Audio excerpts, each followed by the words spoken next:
My name is Justyn Smith, and I love to preach and to teach the Word of God. I'd like to invite you to join me as we move chapter by chapter through the Bible to uncover the path to His presence, linger by His side, and learn to hang on every word. The Bible is real and relevant to our daily life. Thank you for joining us today. Hello, my dear friend, and thank you so much for making it a point to join us once again as we're moving our way chapter by chapter through the Bible. Today we are in the book of Deuteronomy, chapter 16, and we're taking this topic and title, Honor God with thy increase. Honor God with your increase. Now, as we look at Deuteronomy chapter 16, we are all going to be challenged with this. It doesn't matter how much of a giver you are or how much you lack giving. We ought to be challenged with the Word of God and allow its words to impact our hearts, because it's the Word of God that challenges us in our faith and therefore changes us. So number one, let's establish this thought in verse number 9.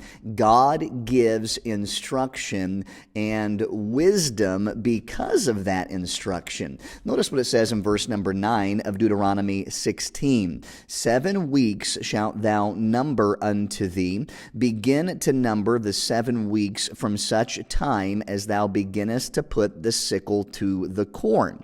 And so there is instruction there concerning the work and the time frame in doing that. And this was the way of wisdom. Now, you and I don't work with sickle in hand, most of us. And if we are farmers, we probably still don't work with sickle in hand. We've got Komatsu and we've got John Deere and we have Caterpillar and all those places who have created machinery so that we don't have to put sickle to hand. And really, we live in the ease of life in our modern day, at least to date. Now, things could change if the economy just crashes and everything begins to take place to the worst of our nightmares in the land of prosperity that we have so enjoyed.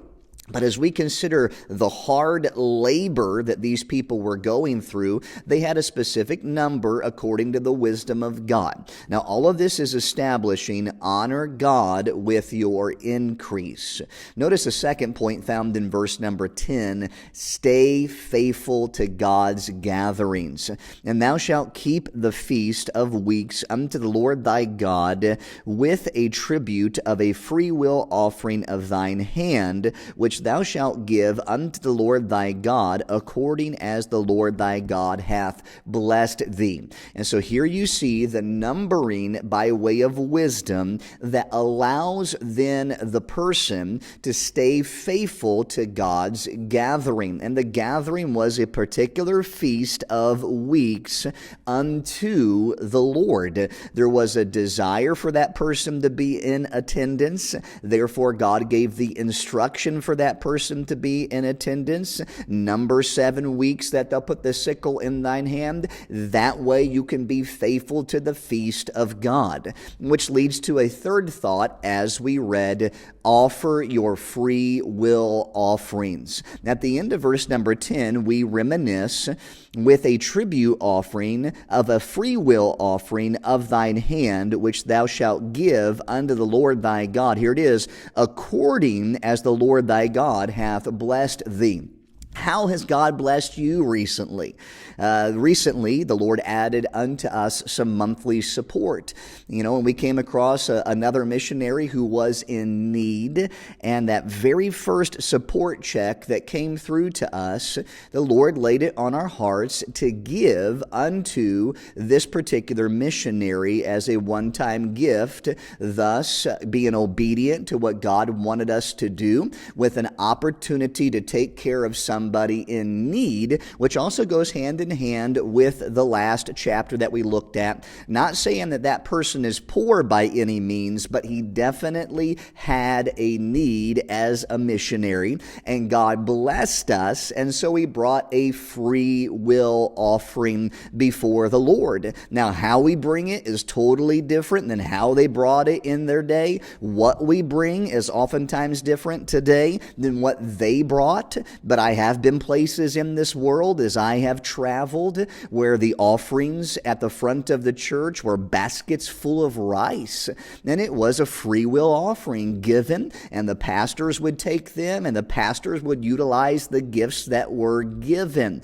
And so here we see in the scriptures that God gives wisdom in instruction, that they would stay faithful to God's gatherings and then offer their free will offerings. And that right there challenges us. Hey, plan accordingly in your work so you can be faithful to not forsake the assembling of ourselves together as the manner of some is, but exhorting one another, and so much the more as ye see the day approaching. That leads me to a fourth thought, and it's found in verse number 11. We need to rejoice in God's place. Rejoice in God's place. In verse number 11, and thou shalt rejoice before the Lord thy God, thou and thy son and thy daughter and thy manservant and thy maidservant and the Levite that is within thy gates, and the stranger and the fatherless and the widow that are among you, in the place which the Lord thy God hath chosen to place his name there. And so as we study the scriptures together, God is saying there are no excuses to not rejoice. No matter your situation, no matter what has happened in your life, gather together and rejoice in my place. God's house and God's place was a place for rejoicing. And you and I have the command in the New Testament, rejoice in the Lord always. And again, I say rejoice. Then let me end with this thought in verse number 12. Remember from whence you came from. And we need to talk a little bit about salvation as we close this up. Look at verse number 12. And thou shalt remember that thou wast a bondman in Egypt, and thou shalt observe to do these statutes. Hey, at one time you were a slave. At one time you served Pharaoh, and your greatest desire was to be set free from that hard bondage and labor. I want to sacrifice to my God. I want to give unto my God. Set me free so I can do so. The problem was God knew the heart of man. And God knows that sometimes when a man is set free, a man will stick with his flesh rather than the desire of the Spirit. And a man may be set free to live for himself instead of for God. We want to serve God in freedom. And then when freedom came, not everyone did that. And therefore, God gives the exhortation that when you've been set free, there's a purpose in that, and that is to serve Him freely. Now that you've been saved, child of God, if you are a child of God, if you are saved, you have the liberty and the opportunity to be able to serve God. By remembering where you've come from, it allows you in the present to be faithful in areas like we've talked about today. Faithful in the wisdom of instruction by way of work, faithful to gather together, faithful to honor God with your increase, faithful to rejoice in God's place. My friend, I want to thank you so much for joining us today. If you have not subscribed to our YouTube channel yet, we would certainly appreciate it. Again, my name is Justyn Smith, signing off for now. God bless you and have a wonderful day.